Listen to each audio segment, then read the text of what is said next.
हम लोग भी साग सब्जी खाते हैं, हरी पत्तों वाली सब्जी खाते हैं, हरी सब्जी खाते हैं, उसमें भी सेलुलोज होता है। लेकिन हमारे शरीर में जो सेलुलोज आता है उसका डाइजेशन नहीं होता।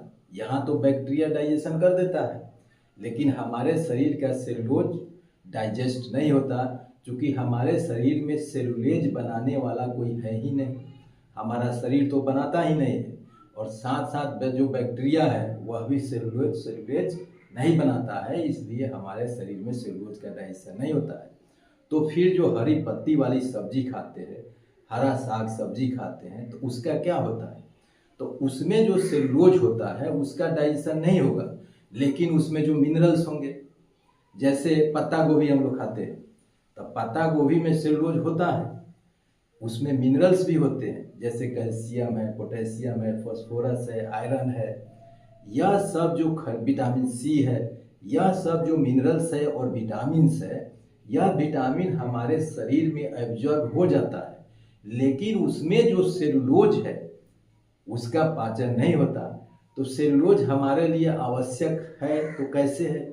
डॉक्टर सलाह देते हैं कि हरी साग सब्जी पत्तों वाली सब्जी खाइए। उसके पीछे रीजन क्या है?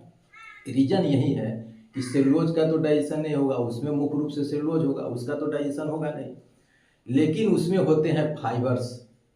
अब फाइबर क्या करेगा? फाइबर जो होते हैं वह आपके शरीर में जो मल होता है, आपके आंत में जो मल है, शौच है, उसको ज़्यादा देर तक आंत में नहीं रहने देगा, उसको जल्दी बाहर निकाल देगा। मतलब अगर आप फाइबर वाले सामान ज़्यादा खाते हैं, जिस सब्जी वगैरह में, जिस भोजन में फाइबर अधिक होता है, तो आपको कंस्टिपेशन की समस्या नहीं होगी। तो कंस्टिपेशन से बचने के लिए और उसमें जो उपयोगी मिनरल्स होते हैं, जो हरी साग सब्जी, हरी पत्तों वाली सब्जी, उस मिनरल का शरीर एब्जॉर्प्शन कर लेता है। तो उस मिनरल के लिए डॉक्टर सलाह देते हैं कि आप हरी साग सब्जी खाइए।